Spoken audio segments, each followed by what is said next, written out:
Tiniyak ng Senado na hindi maabuso ng mga kumpanya na langis ang niretipikahang panukalang batas patungkol sa pagbabawas o suspensyon ng excise tax sa mga produktong petrolyo. May detalye si Luisa Erispe. Ngayong nasa Malacanang na ang bola kung sususpindihin o babawasan ba ang excise tax sa langis, ang Senado tiniyak na hindi magagawang samantalahin ng mga kumpanya ng langis ang panukalang batas. May pangamba kasi ang ilan na tanging malalaking kumpanya lang ang kumita at hindi rin maramdaman ng publiko ang inaasahang bawas sa presyo.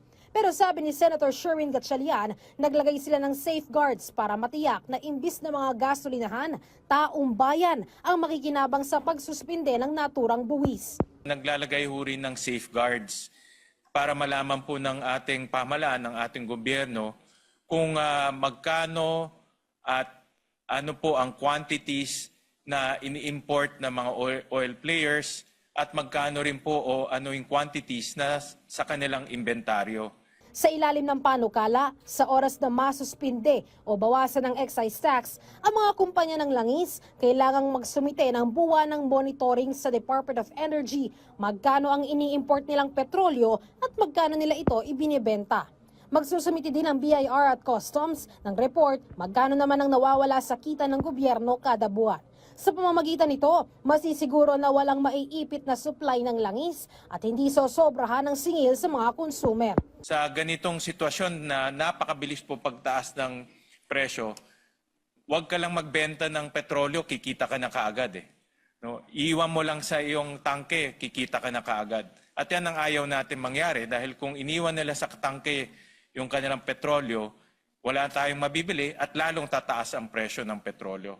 Kaya importante po na meron pong monitoring, may visibility, at meron rin pong disclosure ang mga oil companies lalo na sa presyo na ibinibili nila. Sa oras naman na suspindihin o ibaba ang buwis sa langis, inaasahang 10 piso ang mababawas sa gasolina at 6 naman sa diesel. Samantala, kahit naman sinertipikahan ng Pangulo na urgent ang panukalang pag-amyenda sa Biofuels Act of 2006, kung saan papayagan ang pag-i-import ng biofuels at bioethanols, sa huling araw ng sesyon ng Senado, hindi pa rin lumusot ang panukala.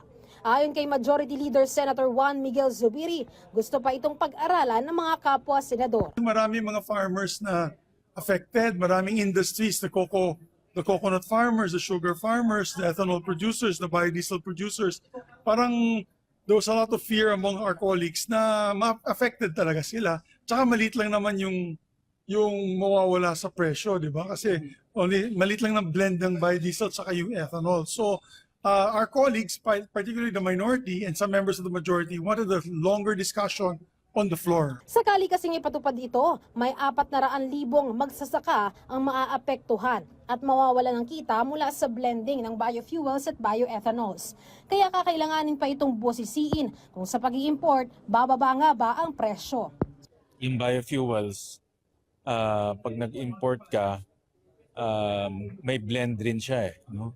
So kailangan ma-compute mabuti kung talagang bababa yung precious. Handa naman ng Senado na magkaroon ng special session kahit naka-break kung talagang kinakailangang ipasa ang panukala. Kung talagang sa pag-aaral, malaking impact sa consumers, pwede mag-special session.